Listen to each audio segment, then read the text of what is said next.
સોરેઠ ધરા જગ જૂની, સોરાઠ ધરા જગ જૂની, અને ગઢ જૂનો જૂનો એ ગિરનાર, એ જેના હાવજ હાવજ હાવજડા હેંજળ પીએ, એ જેના નમણા નમણા નરને ના.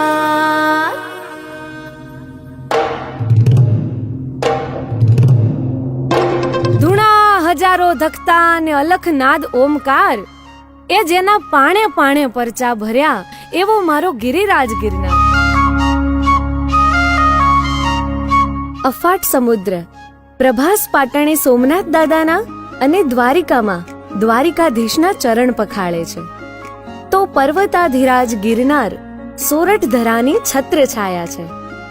ગરવી ગુર્જર ધરા પર શિવલિંગ સમો પ્રાચીન કાળનો રૈવતક અને સાંપ્રત કાળનો ગિરનાર પર્વત ધાર્મિક પરંપરાઓનું આશ્રય સ્થાન છે.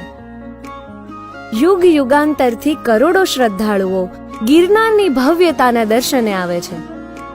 જો કે ગિરનારના કપરા ચઢાણ અનેક ભાવિક ભક્તો માટે અસંભવ હતા, પણ અસંભવને સંભવ બનાવવું એ તો ગુજરાતીની તાસીર છે. શરૂ થયો છે શ્રદ્ધા.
આ 8 મિનિટ પણ જીવનનો યાદગાર અનુભવ છે. એને શબ્દોમાં ન વર્ણવી શકાય. એના માટે તો અહીંયા આવવું પડે અને રોપવેની સફર કરવી પડે. 900 મીટરની ઊંચાઈએથી ગિરનારના સૌંદર્યને માણવાનો રોમાંચ અને લાહવો અનેરો છે.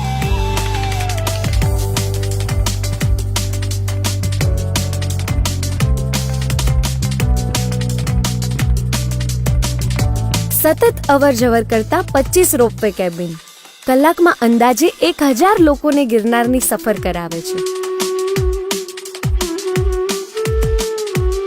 નવનાથ અને 84 સિદ્ધો જ્યાં બિરાજમાન છે, એવા અનન્ય અને અદ્વિતીય ગિરનાર દર્શનની અપાર મહેચ્છા જેમના હૈયે ધબકે છે, એવા અનેક આસ્થાળુઓ અને પ્રવાસીઓનું સપનું સાકાર થઈ રહ્યું છે, એ પણ ગિરનાર રોપવેના માધ્યમથી.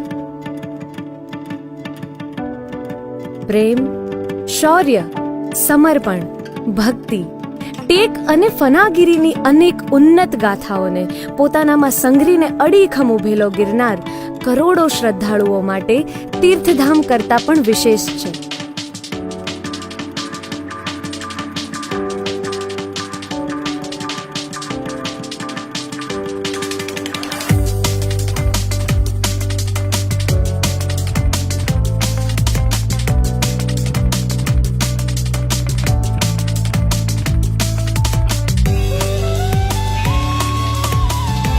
ગિરનારની પાવન યાત્રા બાદ એવું ચોક્કસ લાગે કે વ્યસ્ત જીવનશૈલીમાં થાક ઉતારી દેતો અનુભવ એટલે ગિરનાર યાત્રા.